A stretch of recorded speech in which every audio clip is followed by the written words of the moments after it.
தமிழ்நாட்டின் முக்கிய வழிபாட்டு தலமாக இருக்கக்கூடியது திருவண்ணாமலை அண்ணாமலையார் ஆலயம். இந்த அண்ணாமலையார் ஆலயத்தின் மகா தீபம் என்பது 13ஆம் தேதி வந்து நடக்க இருக்கிறது. இந்த தீபத்தின் போது மலையேற பக்தர்களுக்கு அனுமதி இல்லை என்ற ஒரு அறிவிப்பை மாவட்ட ஆட்சியர் மற்றும் இந்து அறநிலையத்துறை அதிகாரிகள் வந்து சொல்லியிருக்காங்க. இப்ப சமீபத்தில் ஏற்பட்ட புயலால மலைச்சரிவு ஏற்பட்டு ஒரு மிகப்பெரிய உயிர் சேதம் ஏற்பட்டது. 7 பேர் இறந்தாங்க. இந்த மாதிரி விபத்துக்களை குறைக்க வந்து தொல்லியல் துறை அதிகாரிகள் மூலம் வந்து அந்த மலையை ஆய்வு பண்றாங்க.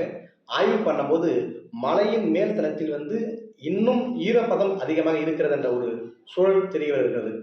ஆகையால் வந்து இந்த ஆண்டு வந்து பக்தர்களுக்கு வந்து மலையேற அனுமதி இல்லை என்ற ஒரு அறிவிப்பை வந்து வெளியிட்டாங்க. அது மட்டும் இல்லாமல் வந்து 12ஆம் தேதி முதல் 15ஆம் தேதி மாலை 6 மணி வரை வந்து போக்குவரத்து வழி மாற்றம் செய்திருக்கிறார்கள். அதையும் கொஞ்சம் கவனமா பார்த்துங்க. ஏன்னா எங்கேயும் போய் போக்குவரத்து நெரிசல் வந்து சிக்கிக்க வேணாம். அவங்க ஒரு வழி காட்டிருக்காங்க. அந்த வழியை வந்து நான் அந்த சைடில் பதிவிடுறேன். தயவு செய்து பாதுகாப்பாக இருப்போம். பாதுகாப்புடன் அனைவரும் வாழ்வோம்.